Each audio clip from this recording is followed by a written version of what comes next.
ito na yung ano guys, ito na yung ano, yung Noro tire. Parang maalala ko March ko pa yata ito pinabit. Madulas na, kailangan na palitan pero parang makapal pa siya.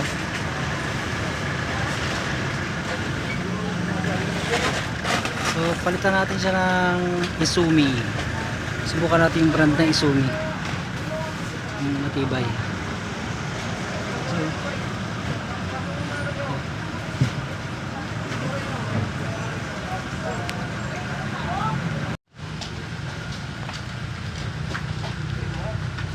Izumi. So guys, ito yung papalit natin guys doon. Ito yung grooving nyo. Parehas sila ng Noro. Kaya made ka.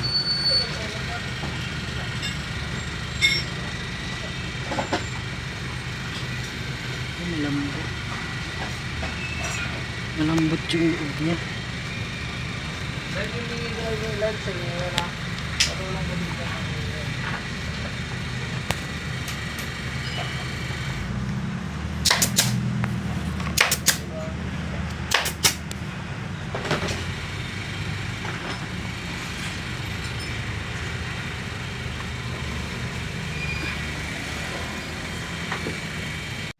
Nagtanong ako guys doon sa tindera kung saan made dito, hindi niya alam. Ito pala siya. Gawang Pinas pala to guys. Pero good sa mura siya. Yun. For the first time makakagamit ako ng made in our own.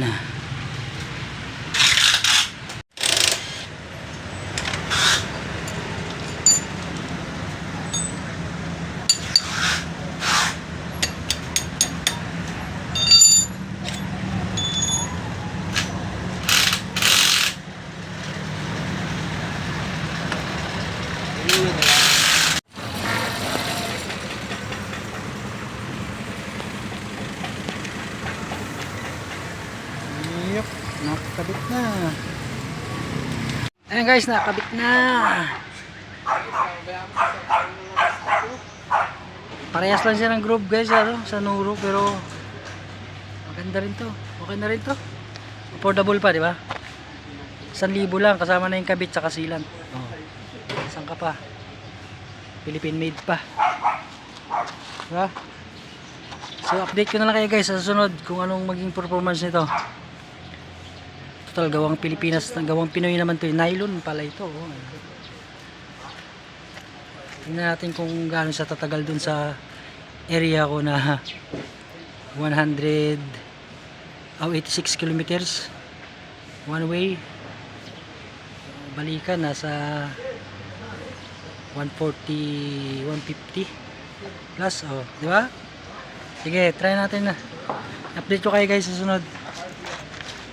Basta Izumi tire ha. Sige.